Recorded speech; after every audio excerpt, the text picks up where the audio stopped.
Baik, Assalamualaikum warahmatullahi wabarakatuh. Perkenalkan, nama saya Ratu Anasya Hanifia dengan NIM 2113010066. Di sini saya izin untuk melakukan video skill lab terkait bagaimana cara yang baik dan juga benar untuk mencari jurnal yang sesuai dengan kriteria kaidah kepenulisan keilmiahan. Di sini saya akan mengambil tema bioetik dan juga humaniora dalam ilmu kedokteran. Baik, di sini saya telah menggunakan aplikasi Google Scholar. Di sini saya akan mencari menggunakan web Google Scholar di sini. Nah, lalu masuk ke aplikasi Google Scholar atau Google Cendekia. Ketikkan jurnal kedokteran, bioetika, dan juga humaniora dengan cara kata kunci apa yang kita cari yaitu jurnal dengan tanda caps lock agar lebih relate dan juga relevan dengan hasil pencarian. Lalu untuk topik yang kita cari cukup menggunakan huruf kecil saja, bioetika kedokteran. Dan jika kita ingin mencantumkan keduanya, antara bioetika dan juga humaniora, kita dapat menggunakan kata penghubung yaitu kata dan, dengan cara menuliskannya secara caps lock. Seperti ini. Lalu enter. Nah, di sini telah terpampang beberapa jurnal dan juga buku textbooks yang mungkin relevan dengan hasil pencarian kita. Nah, di sini kita dapat mencari rentang khusus antara tahun yang mungkin 5 tahun terakhir dan biasa digunakan karena 5 tahun terakhir itu adalah jurnal yang mungkin masih relate dalam rentang waktu baru-baru ini, jadi penelitiannya juga masih terbaru. Di sini saya akan mencoba pada tahun 2016 hingga tahun 2021. Oke. Nah, di sini telah muncul beberapa hasil, sekitar 66 hasil. Baik, di sini saya akan mengambil jurnal internasional yang berjudul Interest of Learning Medical Education FK UKI on Humaniora Medical Science. Kita dapat mengekliknya.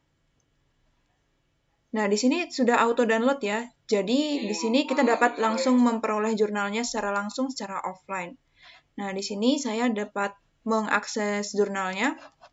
Di sini terdiri dari beberapa aspek penting yang harus tercantum di jurnal yang baik. Di sini ada kemajuan dalam penelitian ilmu sosial, disiplin, dan humaniora volume 560. Hal ini menunjukkan bahwa jurnal ini adalah jurnal dalam penelitian ilmu sosial dan juga pendidikan dalam hal humaniora volume 560. Dengan judul Minat Belajar Pendidikan Kedokteran di FK UKI pada Ilmu Kedokteran Humaniora. Di sini sudah terpampang judul. Merupakan aspek pertama yang penting dalam jurnal. Lalu kedua ada penulis bernama Rospita Adelina Siregar. Dengan berikutnya ada alamat penulis ataupun asal penulis ataupun nama instansi yang menaungi jurnal ini sendiri. Lalu hal penting lainnya yang terdiri dari abstrak. Abstrak merupakan ringkasan singkat dari keseluruhan jurnal. Abstrak. Lalu berikutnya hal penting lainnya adalah kata kunci atau keyword. Di sini kata kuncinya adalah minat belajar, pendidikan kedokteran, dan juga humaniora kedokteran. Lalu berikutnya aspek yang terpenting berikutnya adalah perkenalan ataupun introduction atau yang biasa kita sebut dengan pendahuluan. Di sini perkenalannya atau pendahuluannya terdiri dari pengertian dari humaniora itu sendiri, lalu berikutnya ada humaniora bertujuan untuk, jadi ini adalah menggambarkan tujuan dari humaniora. Lalu kebutuhan dari humaniora itu sendiri, lalu humaniora menurut beberapa tokoh di sini. Lalu berikutnya ada metode. Metode merupakan suatu aspek yang terdiri dari bagaimana cara jurnal ini memperoleh data demikian serupa. Dari jurnal ini dapat kita lihat bahwa sampel dari jurnal percobaan penelitian ini menggunakan metode penelitian kuantitatif, yaitu metode yang menggunakan survei dengan teknik pengumpulan data secara kuesioner yang dilakukan oleh 160 mahasiswa. Dan berikutnya hasil dan juga pembahasan.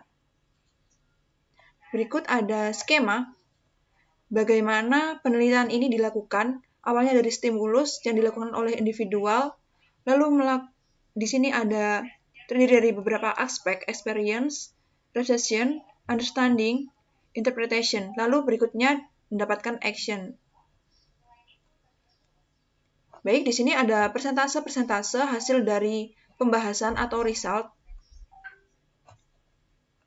Lalu berikutnya terdapat kesimpulan. Kesimpulan ini merupakan hal yang versi singkatnya dari result yang sudah dibahas di atas.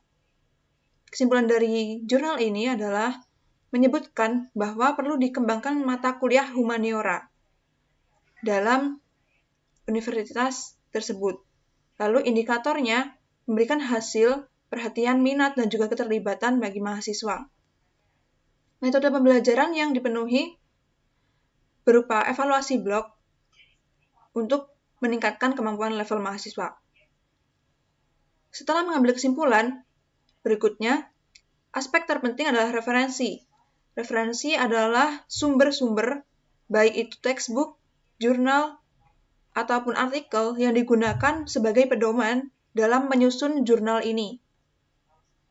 Penulisan referensi terdapat beberapa style atau gaya penulisan. Dalam jurnal ini dituliskan dengan format Harvard style. Mengapa? Karena di sini terdapat nama orang dengan dibalik nama belakang di depan serta singkatan dan juga tahun serta judul dari jurnal itu sendiri dan juga diikuti oleh instansi. Nah, referensi merupakan aspek terakhir yang penting dalam sebuah jurnal.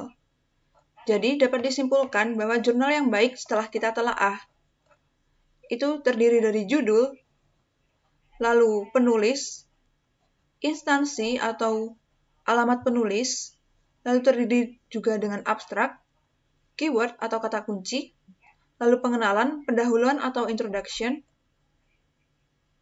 lalu terdiri pula dengan metode penelitian, lalu hasil dan juga pembahasan ataupun result, lalu kesimpulan ataupun conclusion, lalu referensi atau yang biasa kita sebut dengan daftar pustaka. Dari sekian penjelasan ini, jurnal ini mencakup dari aspek seluruh kaidah kepenulisan. Jadi dapat disimpulkan bahwa jurnal ini adalah jurnal yang baik jika dijadikan sebagai pedoman untuk penelitian ataupun sebagai sumber bacaan untuk mengetahui lebih menggali lagi tentang humaniora dan juga bioetik dalam bidang kedokteran.